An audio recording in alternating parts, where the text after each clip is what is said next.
من أمين استجب دعانا ولا تخيب سيدي رجانا أمين أمين استجب دعانا ولا تخيب سيدي رجانا. Bismillahirrahmanirrahim. Alhamdulillahilladzi khalaqa fasawwa walladzi qaddara fahda walladzi as'ada wa asqa walladzi mana'a wa ata walladzi adalla bihikmatihi fahada. Asyhadu an la ilaha illallah wahdahu la syarika lah wa asyhadu anna Muhammadan abduhu wa rasuluh. Allahumma salli wa sallim ala sayyidina Muhammadin wa ala alihi wa ashabihi wa tabi'ina wa tabi'it tabi'in wa man tabi'ahum bi ihsan ila yaumiddin. Subhanaka la ilma lana illa ma 'allamtana innaka antal alimul hakim wa la hawla wa la quwwata illa billahi al-aliyyil azim.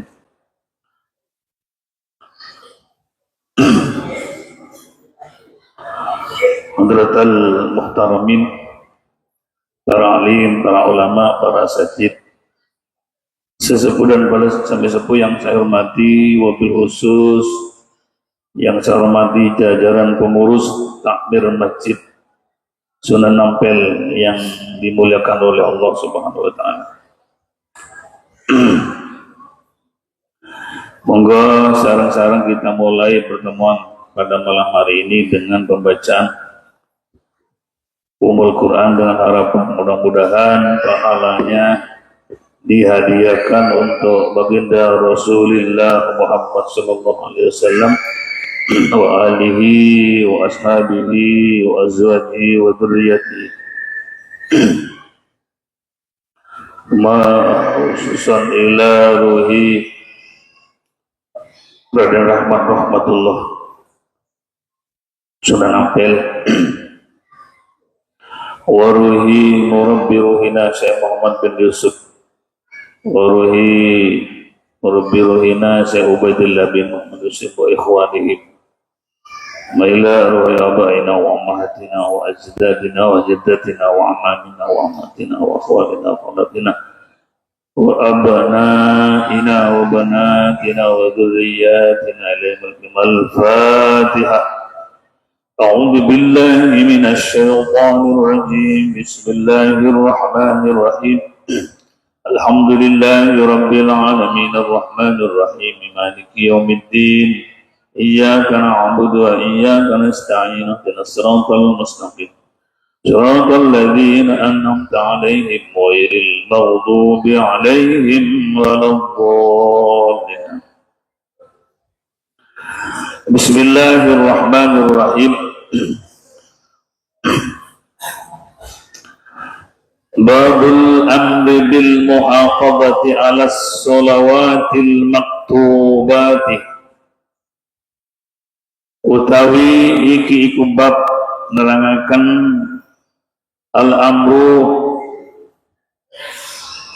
perintah bil muhafadzati kelawan ngreksa ala sholawati ing atase pira-pira salat al maktubati kang den fardhu akan kang den wajib akan wallahi lan ngelarang al akid atau al-akid an-nakid wal wa'idis sadid wal nahilan ngelarang al-akid kang mukuhakan kang akeh mukuhakane wal wa'idi lan ancaman as-sadid kang sangat fi tarkihinna ing dalam ninggal al-maktubat. Dalam bab ini akan menerangkan tentang perintah dari Allah, dari Rasulnya selaku sahibus syari', memerintah agar supaya betul-betul menjaga sholat yang 5 waktu. Itu perintah, bukan hanya melakukannya tapi melindungi, menjaganya. Betul-betul sholat yang 5 waktu tidak boleh ditinggalkan. Wallahyul akidi, lan larangan, dan larangan-larangan. Wal wa'idis sadid, lan ancaman yang sangat. Fi tarkihinna, ing dalem ninggal sholat yang 5 waktu. Larangan-larangan dan ancaman Allah fi tarkihinna, ing dalem ninggal sholat yang 5 waktu.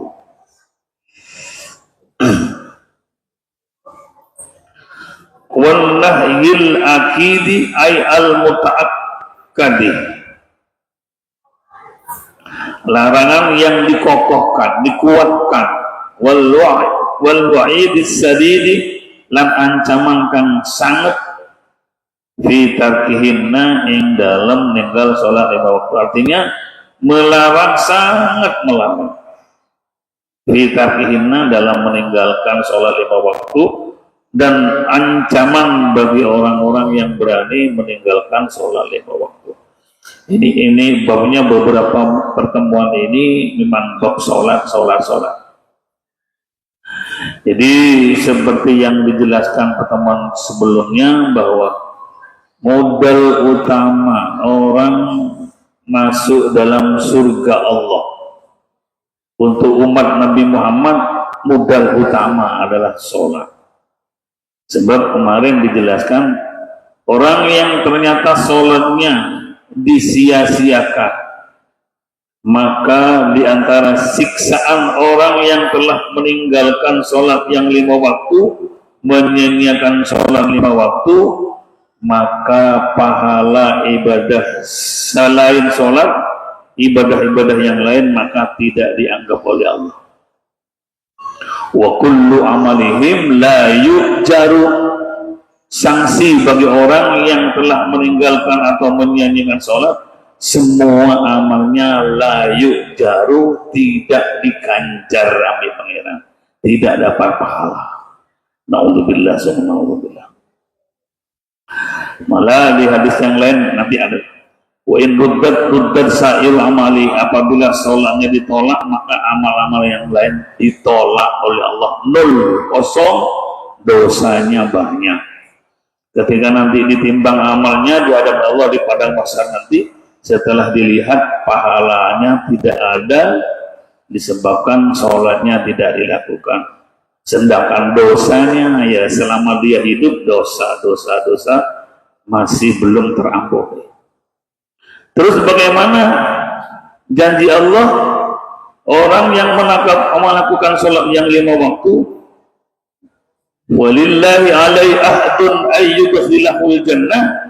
Kalau umat Nabi Muhammad khususnya yang melakukan sholat yang 5 waktu, Allah punya janji kepadanya untuk memasukkan ke dalam surga. Itu janji Allah, itu janji Allah itu. Tapi bagi orang yang telah menyanyiakan, tergantung kebijakan dan kekuasaan Allah. Kalau Allah berkehendak, maka surgalah dia. Dan apabila tidak, ya berarti nerakalah dia. Tapi andai kata orang yang meninggalkan sholat, andai kata ada kebijakan dari Allah, masuk surga tentunya harus menjalani tebusan-tebusan dosa-dosa yang pernah dilakukan. Berapa lama? Tergantung dosa yang ada pada dirinya. Jadi sekali lagi, monggo sareng sama-sama memperhatikan dan mengindahkan terhadap perintah Allah secara keseluruhan. Akan tetapi karena sholat merupakan satu tolak ukur diterimanya ibadah-ibadah yang lain, maka sholat jangan dikalongi, 5 jangan dikurangi, ya diusahakan. Selanjutnya setelah kita istiqomah sholat 5 waktu, tinggal tugas yang kedua adalah mengajak mereka, keluarga kita, mulai dari istri, anak, kemudian cucu, cici dan seterusnya, untuk dibina dalam hal untuk eman sholat. Jangan pernah berani-berani meninggalkan sholat yang 5 waktu. Kemudian sebagai sanksi juga bagi orang yang telah meninggalkan sholat, yaitu adalah la yurfa'u lahu du'a'un ila samai, doanya boten diijabahi sekalian Allah. Orang yang tidak sholat itu tidak diijabah. Kalau andai kata ada orang yang meninggalkan sholat 5 waktu, kok jalan hidupnya indah, rezeki berkecukupan, segala kebutuhan terpenuhi, rumah mentereng dan lain sebagainya, itu adalah istidraj, luluhan dari Allah. Tekno awas mati ya. Jadi karena sekali lagi saya sering menyampaikan, segagal-gagalnya orang beribadah, sak males-malesnya orang ibadah, sak ele-ele orang ibadah, tolong sholat jangan dikalongi. Sholat harus ditanggepi gampang ngoten mawon. Pokoknya semales-malesnya umat Nabi Muhammad, seele-ele ibadah, sholat 5 waktu ini jangkep pono. Insya Allah punya modal masuk surga.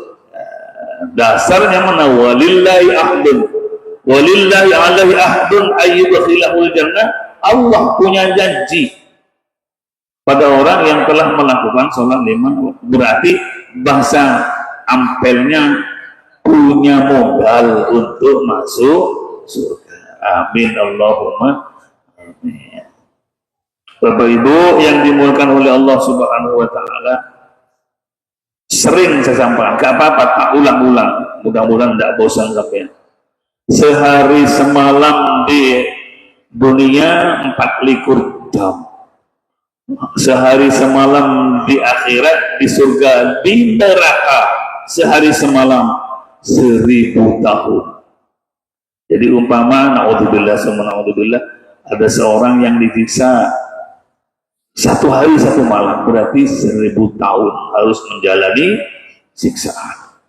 Terus ya pahala yang lain, dosa kepada orang tua, dosa kepada tetangga, dosa pada yang lain-lain akan dikrus, dijumlah, ditotal, diakumulasikan berapa lama dia.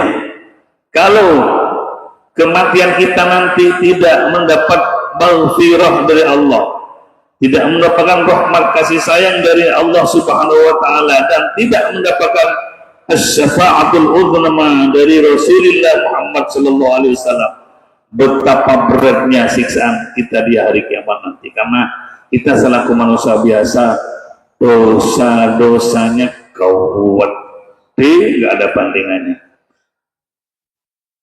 Jadi dengan harapan mudah-mudahan mati kita, kematian kita nanti mendapatkan maghfirah, pengampunan dari Allah, mendapatkan rahmat dan kasih sayang dari Allah, dan mendapatkan pertolongan dari baginda Rasulullah Muhammad sallallahu alaihi wasallam. Amin Allahumma. Kembali kepada sholat. Dalam bab ini diperintah untuk menjaga sholat, betul-betul dijaga. Kalau Allah Ta'ala ngendika sapa Allah Ta'ala mauluhur Allah, hafidhu padha ngreksa sira kabeh ala sholawat ing atase pira-pira salat, was sholatil wusta dan salat al wusta.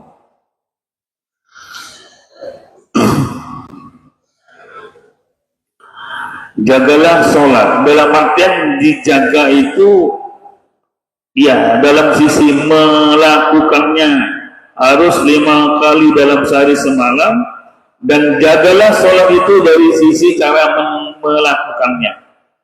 Melakukannya harus betul-betul tumanina, betul-betul anteng, sholatnya bukan cilat-cilut. Sholat, apalagi sholatnya tidak makmum, sholat sendirian, apalagi sholatnya ditunggu koncone. Melo tak, kita nanti dulu aku tak sholat bisik. Sholatnya ces. Katanya kata temannya, kok cepet deh? Iya wis apal, masih apal bu pak, ngocok banter. Kalau sholat yang 5 waktu ini digambarkan, diajarkan oleh sebuah torikoh al-mu'tabarah, bahwa ketika membaca subhana rabbiyal azim wa bihamdihi harus dibaca pelan-pelan dengan secara tartil seperti baca Al-Quran. Subhana rabbiyal a'la wa bihamdihi, subhana rabbiyal a'la wa bihamdihi, subhana rabbiyal a'la wa bihamdihi. Paling sedikit seperti itu. Kita kan enggak, sholat susu subhanallah, Allahu Akbar, Rabbil Fili belum selesai sudah. Bapak Ibu, doa di dalam sholat itu apabila dibaca dengan tartil dan dinikmati maknanya, maka kita insya Allah masuk kepada orang yang nikmat ketika sholat. Kalau kita sholat kan enggak, jujur aja, saya jangan jauh-jauh, saya tidak akan membaca orang lain karena saya tidak tahu sholat panjenengan, tapi sholat saya contoh aja. Kadang-kadang sholatnya kesusu, males loh. Duhur apalagi sholat tidak berjamaah, males. Wah, dia menyelesaikan 4 rakaat akhirnya apa tuh? Kadang-kadang seperti itu. Tapi mudah-mudahanlah hari demi hari semakin kita lebih baik ibadah kita. Tapi kembali kepada tadi, bahwa kuncinya sholat itu bisa nikmat dibaca tartil, alon-alon, jangan geratak-geratak. Apalagi panjenengan bisa menikmati, bisa memahami arti dari makna, arti atau makna di dalam doa-doa sholat. Nikmat, Pak. Coba saya contohkan. Umpama doa di antara duduk di antara 2 sholat. Rabbil firli, ya Allah ampunilah aku. Warhamni, kasihanilah aku. Warfa'ni, angkatlah derajatku di dunia dan akhirat. Warzuqni, berilah aku rezeki ya Allah. Wajaburni, tutuplah aib-aibku ya Allah. Wa'afini wa'fu anni, urut nih. Wa'fu anni, ampunilah aku. Itu kalau dinikmati dan dibaca pelan-pelan, insya Allah Allah mengijabah, mengabulkan doanya. Rabbil firli, ampunilah, warfa'ni warzuqni, berilah rezeki aku, angkatlah derajatku. Itu kalau dibaca geratak-geratak kan emak, Pak. Rabbil firli warhamni wajibuni warhamni, Allahu Akbar. Eman.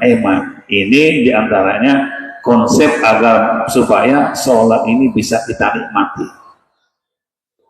Apa kata Nabi? Aku paling senang ketika sholat. Ayo, bahasa pendek aja. Aku kata Nabi, kalau sholat saya senang, kata Nabi. Tidak ada bandingannya. Sama dengan kita punya HP baru, iPhone 17. Ya seperti itu, menikmati klik-klik.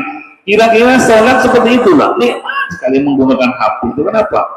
iPhone 17 baru nabung dari dapat sekian tahun, sekarang kesampaian. Begitu megang, nikmat megang jari-jari, nikmat sekali. Kenapa?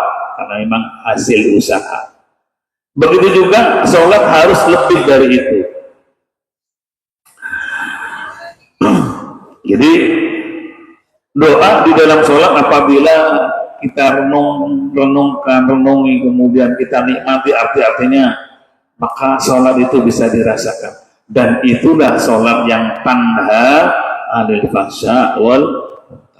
Ada orang sholat kok pancet, togel jalan, rasanya jalan, sholat tidak pernah kosong. Tapi perlu dikoreksi sholatnya yang nopo geratak nopo. Saya tidak akan menyalahkan karena memang itulah keahlian dan keterbatasan ilmu kami. Tapi monggo sarang-sarang saling meningkatkan kadar ketakwaan, meningkatkan cara kita sholat, jangan terlalu kesusu. Seperti yang pernah saya sampaikan bahwa suratul Fatihah apabila dibaca pelan-pelan, setiap ayat dijawab oleh Allah. Bun, kalau oleh mocon itu cepat secara akal, terus gimana Allah akan menjawab per ayat? Bismillahirrahmanirrahim, alhamdulillahirabbil alamin, dijawab oleh Allah. Hamadani abdi, hei malaikat delok niku lho, hambaku telah memuji diriku. Ar-Rahmanir-Rahim, satu kalimat satu ayat dijawab oleh Allah. Ghairil maghdubi alaihim waladdallin. Wa'alan apa? Ya bang, kepada hambaku apa yang kau minta silakan. Wali abdi ma sa'ala. Ghairil maghdubi alaihim waladdallin. Kalau dibaca pelan-pelan. Wali abdi masalah, ayo hambaku sing wis maca salat maca Al-Fatihah tadi itu apa sing mbok jaluk, gampangnya tak kei. Wali abdi masalah. Nah, untuk hambaku yang telah membaca tadi itu apa yang diminta akan aku berikan.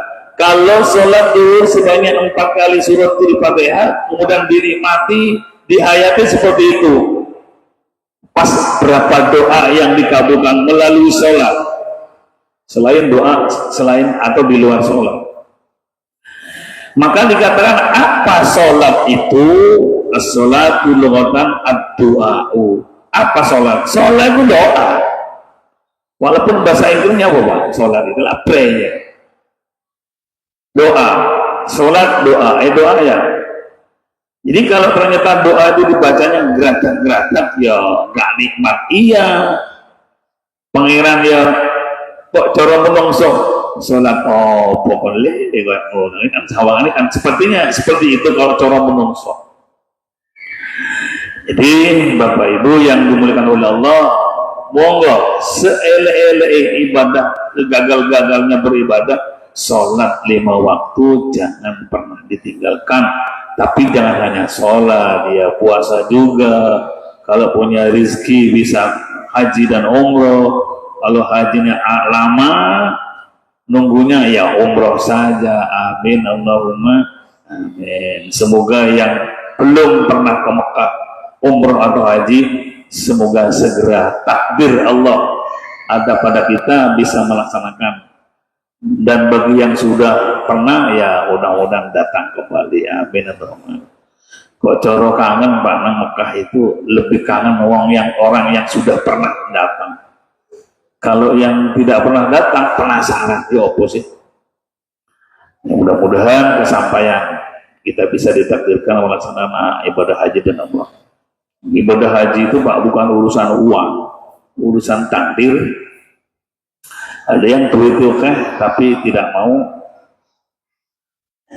haji atau umrah.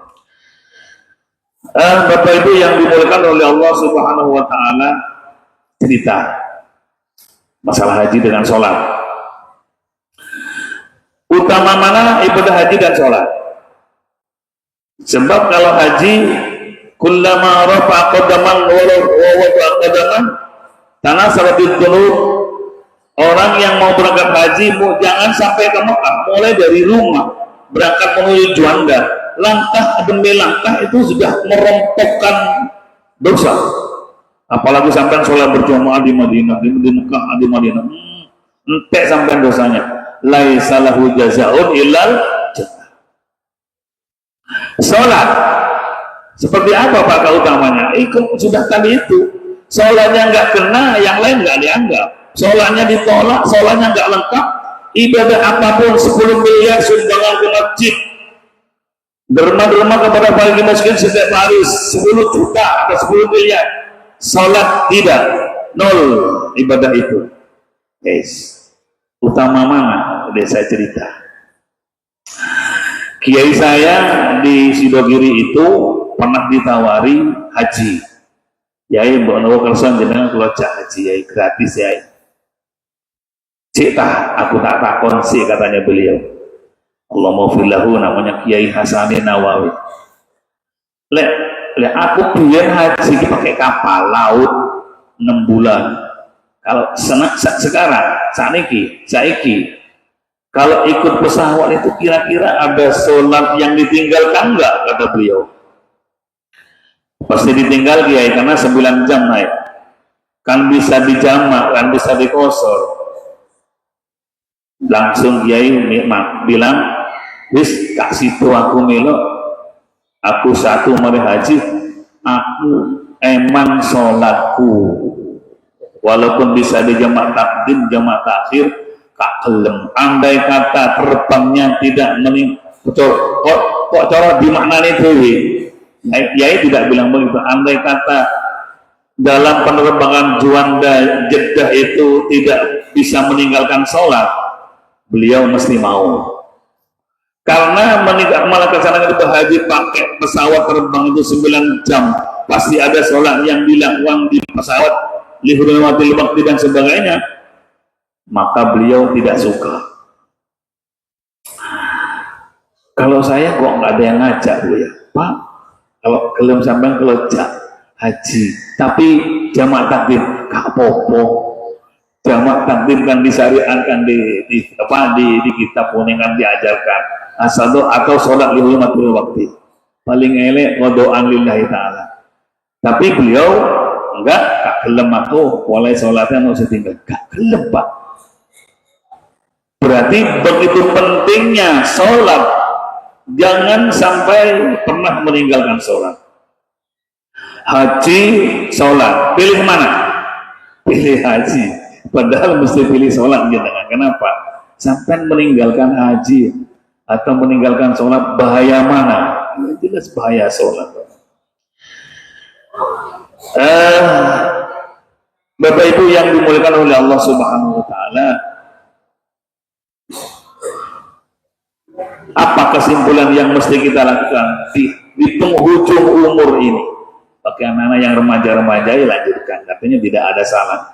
Bagi kita yang umur 40 tahun ke atas, apalagi 50, apalagi 60, konsep Allah yang diberikan kepada kita, fasabbih bihamdi rabbika wastaghfirhu idza jaa nasrullahi wal fath wa ra'aitan nasa yadkhuluna fi dinillahi afwaja fasabbih bihamdi rabbika wastaghfir.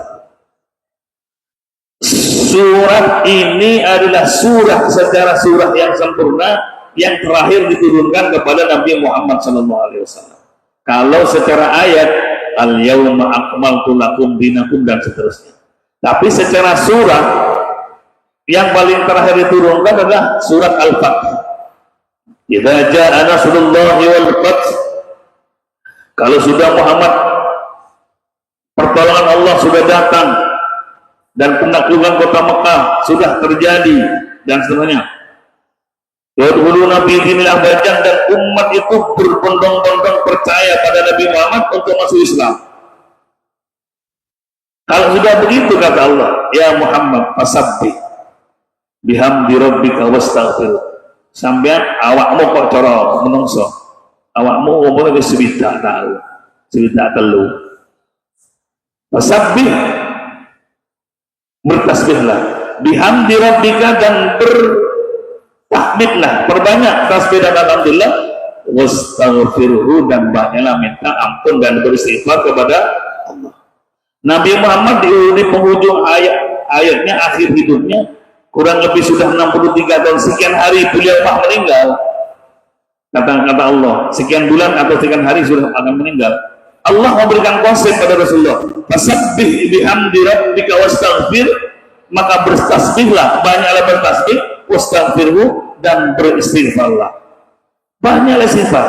Nabi Muhammad yang sudah jelas diampuni dosanya, yang lalu atau yang akan datang diampuni, jelas diampuni oleh Allah. Allah masih memerintah pada Nabi Muhammad, wastaghfirhu, beristighfarlah engkau kepada Tuhan. Apalagi kita bukan hanya berdosa, berlumuran dosa, delok wong halus dosa, dikongkon wong tuane ndak langsung sudah dosa, suara anak lebih tinggi suara nadanya sudah dosa dengan orang tua, dosa dengan tetangga, dosa-dosa yang lain jelas banyak. Oleh karenanya konsep Nabi Muhammad SAW bahwa ketika seseorang sudah tidak muda lagi ada 3 hal. Fasabbih, bertasbihlah, bihamdi rabbika, dan bertahmidlah, wastaghfirhu, beristighfarlah. Artinya kesimpulannya harus bertaubat. Apa artinya taubat? Secara dohir hadis, at-taibu minad dambi kaman la dambalahu. Orang yang bertaubat padane wong kang wong sing gak duwe dosa.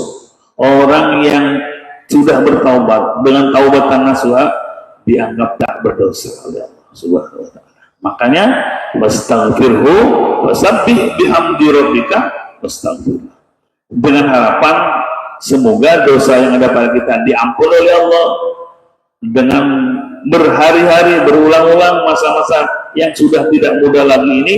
Banyak-banyaklah bertasbih, banyak-banyaklah bertahmid, dan banyak-banyaklah istighfar. Insya Allah, karena itu perintah dari Allah, insya Allah akan memenuhi janji Allah, yaitu adalah mati dalam keadaan husnul khotimah. Bapak Ibu yang dimuliakan oleh Allah Subhanahu wa taala, yang paling sulit sekarang ini adalah menata generasi muda untuk diciptakan sebagai orang yang eman sholat. Sholat itu nomor 1, sudahlah Bapak Ibu. Tidak disalahkan ketika seseorang atau orang tua mengharapkan anaknya sukses dalam studi, sukses secara akademik, S1, S2, S3, guru besar atau profesor sangat diharapkan dan memang dibangga-banggakan. Anakmu jadi dokter, anakmu sudah lulus S3, anak saya sudah profesor, dokter, dan sebagainya. Bagus. Tapi jangan pernah tinggalkan ibadah. Artinya jangan pernah tinggalkan ilmu agama yang mengarah kepada akhlak dan mengarah kepada ibadah kepada Allah Subhanahu wa taala. Walaupun titelnya setinggi gunung Bapak Ibu, nanti kita akan menyesal kalau anak-anak kita tidak dididik tentang agama. Katanya dawuhnya Gus Aab Syamsul Arifin Abdullah Jember, kalau anak-anak yang dibesarkan tanpa ilmu agama, ketika ayahnya akan meninggal atau ibunya, mendampingi tidak baca surah Yasin, tapi surat tanah yang dihitung. Tanah yang sebelah sana kayak nosopok di apa, turun mati terus bagi-bagi surat, bukan surat Yasin tapi surat tanah dan surat rumah, katanya beliau. Tapi kalau kita didik anak kita tentang ilmu agama, tahu arti dari generasi selanjutnya dan selanjutnya, maka setelah dirasa orang tuanya sudah nggak siap lagi, sudah merasa bahwa suatu saat kita sebagai ganti beliau. Ya tentunya mendoakan orang tua. Bapak Ibu yang dimuliakan oleh Allah Subhanahu wa taala, labanya orang tua yang memberikan pendidikan agama kepada anak, apa labanya? Doa. Ada sebuah cerita di akhirat nanti, ada orang tua heran akan derajat yang diberikan oleh Allah. Anna hadza ya Allah, derajat yang sampai berikan kepada aku ini kok lebih dari sekedar pahala amalku ya Allah. Dari mana ya Allah? Anna hadza ya Allah, dari mana derajat engkau berikan kepada aku ini ya Allah? Gampangnya, kok lebih daripada sekedar amal yang aku lakukan, kok terlalu banyak. Dijawab oleh Allah, bidu'ai waladika laka, ikut sebab doa anakmu kepadamu. Bistighfari waladika laka, itu sebab istighfar anak-anakmu yang telah engkau berikan ilmu agama kepadanya, sehingga dia bisa membacakan doa, membacakan istighfar untuk orang tuanya, mensedekah, menghadiahkan pahalanya sedekah kepada orang tuanya. Itu labah panjenengan. Kemudian kebalikannya, man tarakahu wala jahilan fakulu dambin amilahu alaihi. Kemudian apabila kita membiarkan anak kita tidak dididik dengan ilmu agama, bahkan kadang dicap nyabu-nyabu, kadang anakku untuk kuprit dan sebagainya, tidak diberikan ilmu agama kepadanya sehingga dia buta tentang agama. Fakullu dzambin amilahu alaihi. Setiap dosa yang dilakukan oleh anaknya karena orang tuanya tidak memberikan pendidikan agama, kullu dzambin amilahu alaihi akan dibebankan juga kepada orang tuanya.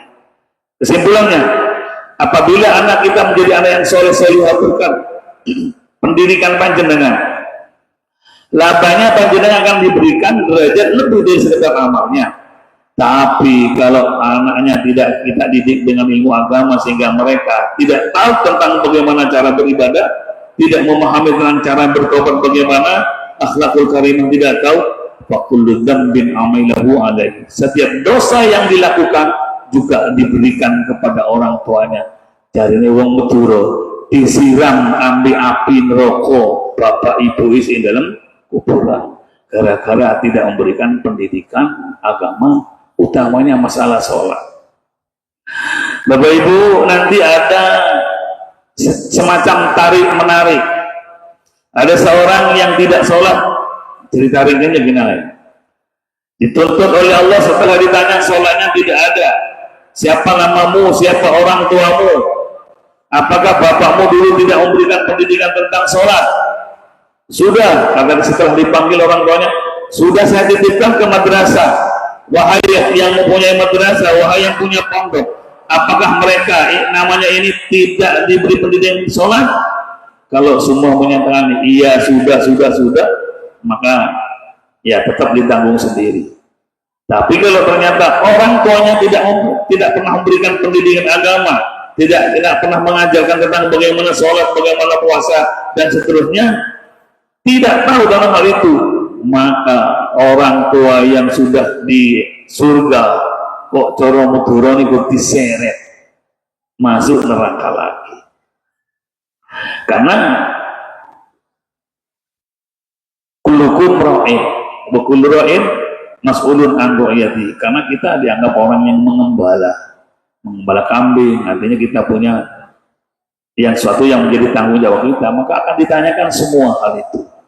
Anaknya bagaimana kelakuannya dan sebagainya ditanyakan. Dan apabila tidak bertanggung jawab, tidak mengarahkan mereka pada hal yang sebenarnya, maka semua dosa juga akan dibebankan kepada orang tuanya. Dan sebaliknya, dan apabila orang tua telah mengarahkan pendidikan dan sebagainya sehingga dia menjadi orang yang beribadah dengan baik, berdoa untuk orang tuanya, sedekah untuk orang tuanya, apapun yang dilakukan dia demi agama dan dia betul-betul sejalan dengan agama yang diajarkan, orang tuanya termasuk man dalla ala khairin falahu ajruhu wa ajru man amila bihi min ghairi ayyan kusamin husyi. Orang tua yang telah menunjukkan kepada anaknya, orang lain yang telah menunjukkan ngandani wong liya sehingga dia bisa melakukan apa yang menjadi tugas-tugasnya, maka dosa pahalanya akan diberikan pada orang yang telah menunjukkan itu. Orang tua yang telah mengajarkan anaknya tentang ilmu agama, maka orang yang menunjukkan orang tua yang telah mengajarkan anaknya itu baik dengan cara diajar sendiri atau diletakkan dalam satu madrasah pondok pesantren, maka orang tuanya mendapat pahala sebesar pahala yang telah diberikan kepada anak si pelaku itu. Tandas Nabi min ghairi ayyan kusumin husyai, tak kurang sedikit pun pahala itu. Jadi kok cara 100.000 diberikan pada orang yang beramal karena ditunjuk diajari oleh panjenengan, maka orang yang menunjukkan atau orang tua itu mendapat hal yang sama. Min ghairi ayyan kusumin husyai, tak kurang sedikit pun dengan pelaku orang yang telah kita ajari tentang agama itu. Jadi begitu pentingnya satu memang tanggung jawab. Sering saya sampaikan bahwa ketika kita melakukan perintah-perintah yang diperintah oleh Allah seperti belajar ilmu itu sudah dilakukan oleh kita, sehingga anak kita atau kita dan anak kita menjadi orang yang betul-betul tahu tentang agama. Satu, di samping gugur kewajiban kita mencari ilmu, mengajarkan ilmu, di balik keguguran yang telah ditunaikan itu kita mendapatkan janji dari Allah. Contoh lagi, kita kembali, ini materi yang depan saya akan sampaikan kembali. Rasulullah pernah menyatakan, man sallal bardaini dakhulal jannah. Kitab Riyadhus Shalihin sahih. Barang siapa yang rutin sholat subuh dan asar berjamaah masuk surga. Kok gampang ya Pak? Ya segampang itu memang Nabi Muhammad itu. Nabi Muhammad itu selalu mencari jalan agar supaya umatnya pahalanya banyak, dosanya terampuni dan masuk surga. Itu cara Nabi dengan beberapa cara diberikan pada umatnya sekiranya ono belas yang masuk neraka. Nabi tidak berharap satu orang pun masuk neraka dari umatnya. Tapi kalau ternyata tidak mau, ya monggo dari kerja sampai ya. Di dalam sarangnya dijelaskan bahwa kalau orang yang sudah biasa sholat asar dan subuh secara berjamaah, karena ada pernyataan Nabi dakhalal jannah, minimal dia mati dalam badan husnul khotimah. Pelepas dosa yang ada pada kita, urusan dosa apa cari itu, lek-lekan gitu hari ini, lek-lekan itu saya ya nama di neraka gitu. Artinya kalau sudah sholat subuh dan asar rutin, bukan berarti asar duhur yang maghrib tidak tetap lakukan, tapi dengan sholat.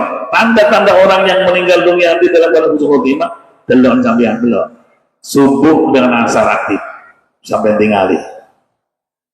Dan nanti urusan dosa yang kita tebus, kalau memang diampuni oleh Allah, bebaslah kita. Apabila tidak diampuni, ya jalani.